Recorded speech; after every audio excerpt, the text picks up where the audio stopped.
I believe that Michael Ignatieff has the skills and the desire and the ability to do just that. And he's proven that with his international record, and he's proven it here with his recent visit to Haldimand and Norfolk. As I said earlier, after 16 years of public service, I'm proud of what we have accomplished.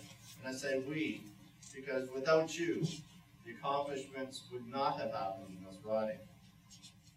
There are many challenges, though, still ahead. There are many challenges still facing the residents of Haldimand and Norfolk. We know the challenges facing our farmers. We know that farm incomes should be higher than they are.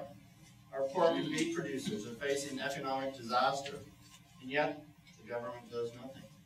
Our grain producers remain on a roller coaster, and our fruits and vegetable farmers have challenges with marketing and processors have all but disappeared.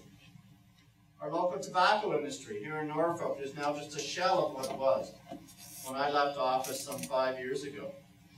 Now, one of my last acts before leaving Parliament was to bring in a transition program to help transition out a number of tobacco farmers so that the industry could not only survive, but prosper. Remember my package? Diane Finley called it paltry. Well, look now where the industry is under her watch, and ask tobacco farmers what they think of her package and the way she has treated them. Frankly, I find the way Diane Finley and the Conservative government treated our tobacco producers is disgusting, as a former Member of Parliament and a minister, and not a way a Member of Parliament or a government should treat Canadians.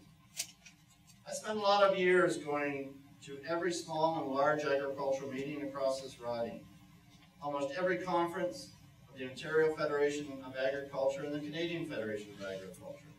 I traveled around the world promoting Canadian agriculture and agricultural products. I've been to every province, talking to farmers and farm families about their challenges. I've written reports and taken action in dealing with agricultural crises, whether it was mad cows, mad chickens, or mad bugs. And with your permission, and the permission of the constituents of Haldimand and Norfolk, I want to get back to finishing the job I started in dealing with the crisis in agriculture. Enough is enough. Something needs to be done. Canadians need to understand that agriculture is a national security issue, and that if they want a safe and secure food supply, then it needs to be supported by all Canadians. I have a vision for the future of this industry, one that was developed not just by me, but with the support and the encouragement of the agricultural community. And I want to work with farmers, and I want to work with you to implement this plan. A plan that speaks to the future of agriculture across this country, and here in Haldimand and Norfolk. This riding is more than just an agricultural heartland.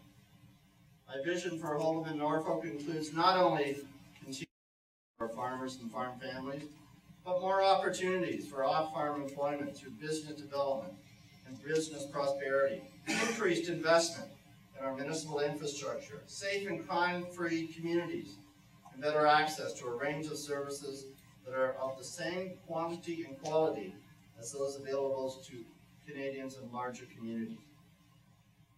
Why are our political leaders not talking about the critical deficit in healthcare needs here in Haldimand and Norfolk?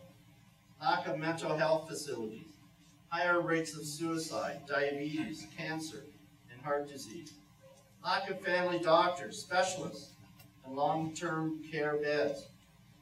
Why do our young people need to go so far away to get a proper post-secondary education, never come back because they never have the opportunities for jobs to come back to? Why can't we get proper high-speed internet? That was for you, Christopher. And when it rains in communities as large as Simcoe, why do we still get static on the line? Why do we have the second highest unemployment rate in Ontario?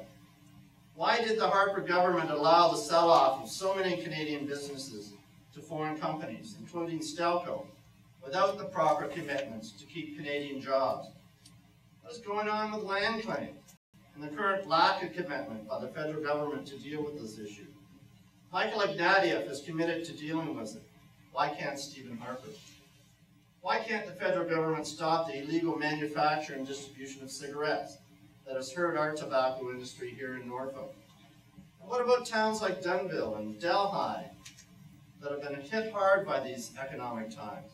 Why not some special attention to these economies? You know, there's just so much to do and so little being done. With your help, I'm putting together the team that will not only help in getting us elected, but will help with the critical issues facing us here in Haldimand and Norfolk. To do that, though, I need your commitment. I need your help. And as volunteers, as somebody who will put up signs, a Bob Speller lawn sign, or make calls, or become poll captains, get the word out to tell your friends and neighbors. You know, we can do this. Let's put Haldimand and Norfolk back on the right track. Let's work hard to accomplish this goal together.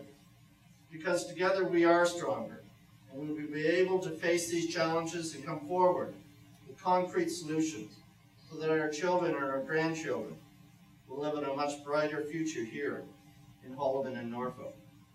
Ladies and gentlemen, I sincerely thank you for your support and your continued support over the years. And I look forward to working with you on the campaign trail. Thank you very much.